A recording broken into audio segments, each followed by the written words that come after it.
Assalamualaikum teman-teman. Jadi dalam pertemuan kali ini kita akan membahas suhu, kalor, dan pemuaian. Suhu pada dasarnya adalah besaran fisika yang hanya dapat dirasakan oleh indera. Tubuh manusia dapat merasakan suhu dalam bentuk rasa panas atau dingin. Alat yang digunakan untuk mengukur suhu itu dinamakan termometer. Prinsip kerja dari termometer adalah keseimbangan derajat suhu. Secara alamiah, suhu akan mengalir dari derajat yang lebih tinggi ke derajat yang lebih rendah. Hukum satu termodinamika menyatakan bahwa energi tidak dapat diciptakan atau dimusnahkan, tetapi dapat diubah bentuknya. Lalu materi selanjutnya ada kalor. Kalor secara alamiah mengalami dari benda bersuhu lebih tinggi atau panas ke benda yang bersuhu lebih rendah atau dingin. Kalor tidak sama dengan suhu. Suhu adalah suatu benda yang muncul setelah diberikan energi kalor. Terlepas benda tersebut suhunya menjadi tinggi atau tidak, kalor itu diukur dalam satuan kalori.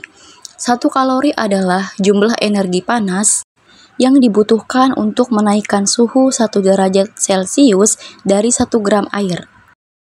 Baik, selanjutnya adalah perpindahan kalor. Pada dasarnya, kalor berpindah melalui 3 cara yang disebut sebagai konduksi, konveksi, dan radiasi. Berikut akan kita uraikan ketiga cara perpindahan kalor tersebut. Yang pertama adalah konduksi. Apa sih itu konduksi? Konduksi itu merupakan perpindahan panas melalui suatu bahan tanpa disertai dengan perpindahan partikel-partikel pada bahan tersebut. Bahan yang mampu menghantarkan panas dengan baik disebut konduktor. Bahan yang menghantarkan panas dengan buruk disebut isolator. Seperti pada bagian bawah setrika, bahan logam, nah itu juga termasuk konduktor. Sedangkan kayu dan plastik itu termasuk isolator. Selanjutnya yaitu konveksi. Konveksi adalah perpindahan kalor dari satu bagian ke bagian yang lain bersama dengan gerak fisik dari partikel-partikel bendanya. Konveksi juga dapat terjadi pada aliran udara panas atau asap yang dihasilkan oleh nyala api. Contohnya yaitu gerakan naik dan turun air ketika saat dipanaskan, gerakan naik dan turun kacang hijau, kedelai, dan lain-lain. Selanjutnya yang terakhir ada radiasi. Radiasi adalah perpindahan kalor tanpa membutuhkan zat perantara atau medium.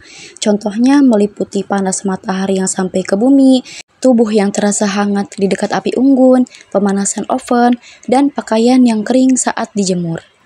Lalu pembahasan yang terakhir adalah pemuaian. Pemuaian adalah perubahan ukuran suatu benda karena kenaikan suhu.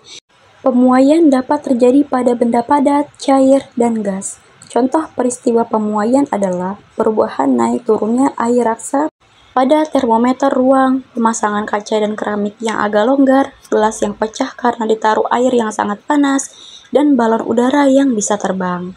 Berikutnya adalah jenis-jenis pemuaian. Yang pertama adalah pemuaian panjang. Pemuaian panjang adalah yang terjadi pada satu bagian sisi pada benda, misalnya pemuaian yang terjadi pada panjang suatu logam. Yang kedua adalah pemuaian luas. Pemuaian luas adalah pemuaian yang terjadi pada kedua arah sisi-sisi benda. Pemasangan pelat-pelat logam selalu memperhatikan terjadinya pemuaian luas. Yang ketiga adalah pemuaian zat cair. Zat cair juga mengalami pemuaian ketika dipanaskan. Zat cair relatif lebih mudah teramati dibanding zat padat. Salah satu contohnya adalah pembuatan termometer yang memanfaatkan sifat pemuaian zat cair di dalamnya. Nah, yang terakhir adalah pemuaian zat gas. Seperti halnya zat cair, gas juga akan mengalami pemuaian jika diberikan kalor dalam jumlah tertentu. Sifat pemuaian gas dapat kita manfaatkan dalam kehidupan sehari-hari, misalnya untuk menerbangkan balon udara. Memompa ban sepeda tidak perlu terlalu kencang dan jangan meletakkan balon di tempat yang panas. Nah, itu dia materi kita pada hari ini. Semoga bermanfaat ya.